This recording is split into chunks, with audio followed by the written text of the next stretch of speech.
This morning, Niall Suku, Labour's Executive Director of Elections and Campaigns, said, "Yesterday afternoon our security systems identified that, in a very short period of time, there were large-scale and sophisticated attacks on Labour Party platforms, which had the intention of taking our systems entirely offline. Every single one of these attempts failed due to our robust security systems, and the integrity of all our platforms and data was maintained." Clive Lewis, a Labour frontbencher, then implied that the Russians were behind this attack. Before I explain why this is utter rubbish, let me explain why I feel qualified to talk on this topic. I happen to work in the cybersecurity industry. My current employer provides cybersecurity services to governments and organisations across the world, and also works closely with the NCSC.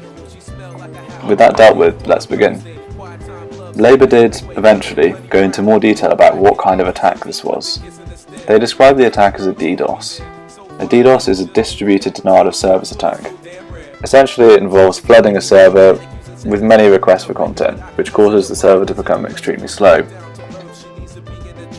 The critical thing to note is that a DDoS attack cannot, in and of itself, lead to data being stolen. The only result from an attack of this kind is that services are taken offline. Labour are deliberately trying to muddy the waters here.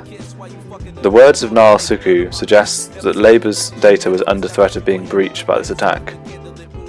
One could argue that a DDoS attack is not really hacking at all, and it's certainly not sophisticated or high level.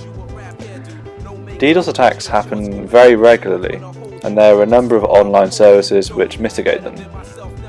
The most popular such service is Cloudflare, which is in use by Labour.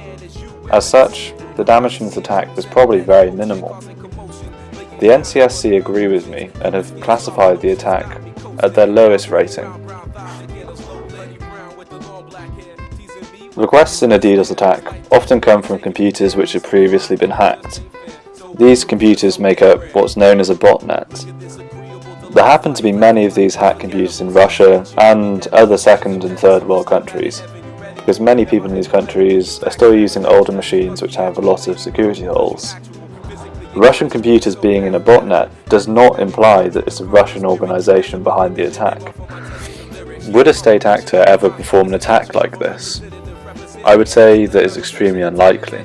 I don't really see what they have to gain here. Taking Labour's services offline doesn't really benefit them in any way. No data has been stolen.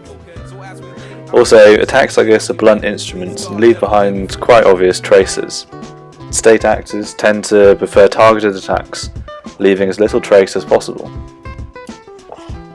With that said, let's be very clear about what's happened today.